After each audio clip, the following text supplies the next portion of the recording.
இந்திய அரசியலமைப்பின் 3வது பிரிவோட சட்டப்பூர்வமான வழிமுறைகளை இப்ப நாம நேரடியா பார்க்க போறோம். இது குறிப்பா நம்ம இந்திய மாநிலங்களோட மறுசீரமைப்பு பத்தினது. இந்த 3வது பிரிவு அப்படிங்கிறது இந்திய ஒன்றியத்துக்குள்ள ஏற்கனவே இருக்கிற மாநிலங்களோட எல்லைகளை மாற்றி அமைக்கிறதுக்கான ஒரு மிக சரியான சட்டப்பூர்வமான கருவியா செயல்படுது. இத ஒரு இன்டர்னல் ரீஅட்ஜஸ்ட்மெண்ட் அப்படின்னு சொல்லலாம். சரி, இப்போ 3வது பிரிவின் கீழுள்ள அதிகாரங்கள் என்னென்ன அப்படிங்கறத பாப்போம். இந்த பகுப்பாய்வோட முதல் கட்டமா நம்ம நாடாளுமன்றத்துக்கு வழங்கப்பட்டிருக்கக்கூடிய சரியான அதிகாரங்கள் என்னென்னு வரையறுக்க போறோம். மாநிலங்களோட கட்டமைப்புகளை மாற்றுவதற்கு நாடாளுமன்றம் சட்டத்தின் மூலமா செயல்பட அரசியலமைப்பு வெளிப்படையாவே அதிகாரம் கொடுக்குது. இந்த உரையில நீங்க அதை பார்க்க முடியும். இந்த சட்டம் நாடாளுமன்றத்துக்கு 5 குறிப்பிட்ட அதிகாரங்களை வழங்குது. அது என்னென்னு பாத்தீங்கன்னா, ஒரு புதிய மாநிலத்தை உருவாக்குறது, ஒரு மாநிலத்தோட பரப்பளவு அதிகரிக்கிறது, பரப்பளவு குறைக்கிறது, எல்லைகளை மாத்தி அமைக்கிறது, அப்புறம் மாநிலங்களோட பெயர்களை மாற்றுறது. இது எல்லாமே நாடாளுமன்றத்தோட கையில தான் இருக்கு. இதுல புதிய மாநிலத்தை உருவாக்குவது அப்படிங்கறது எதை குறிக்குதுன்னா, ஒரு மாநிலத்திலிருந்து ஒரு குறிப்பிட்ட நிலப்பகுதியை பிரிக்கலாம், அல்லது 2-3 மாநிலங்களை ஒன்னா இணைக்கலாம்.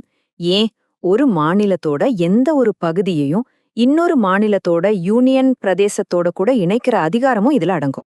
அடுத்து சட்டமன்ற நடைமுறை நிபந்தனைகள்.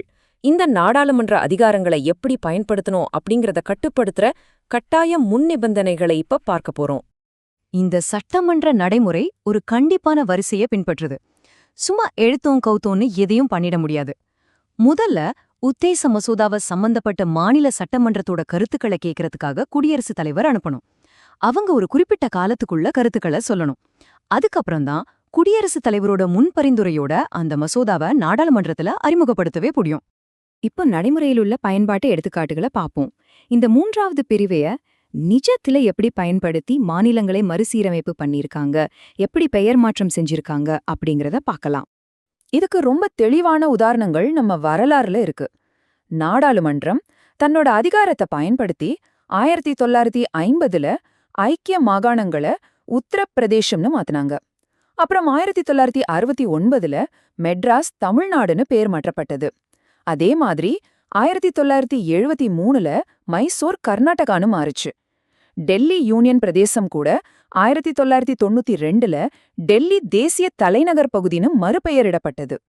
இந்த குறிப்பிட்ட சட்டமன்ற செயல்களோட விளைவுகளை அவங்க துல்லியமா ஒப்பிட்டு பார்க்கலாம்.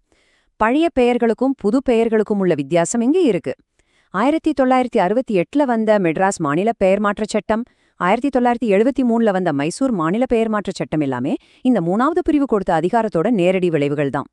சரி, இப்போ உங்களுக்கான ஒரு கேள்வி. இந்த விளக்க உரையில நீங்க கவனிச்சதை வச்சு சொல்லுங்க. 3வது பிரிவின் கீழே ஒரு மறுசீரமைப்பு மசோதாவை நாடாளுமன்றத்துல அறிமுகப்படுத்துறதுக்கு முன்னாடி அவங்க பூர்த்தி செய்ய வேண்டிய அந்த 2 கட்டாய நடைமுறை நிபந்தனைகள் என்னென்ன? கொஞ்சம் யோசிச்சு பாருங்க. இந்த சட்ட கட்டமைப்பை நீங்க எந்த அளவுக்கு உள்வாங்கிருக்கீங்கன்னு உங்களுக்கே புரியும்.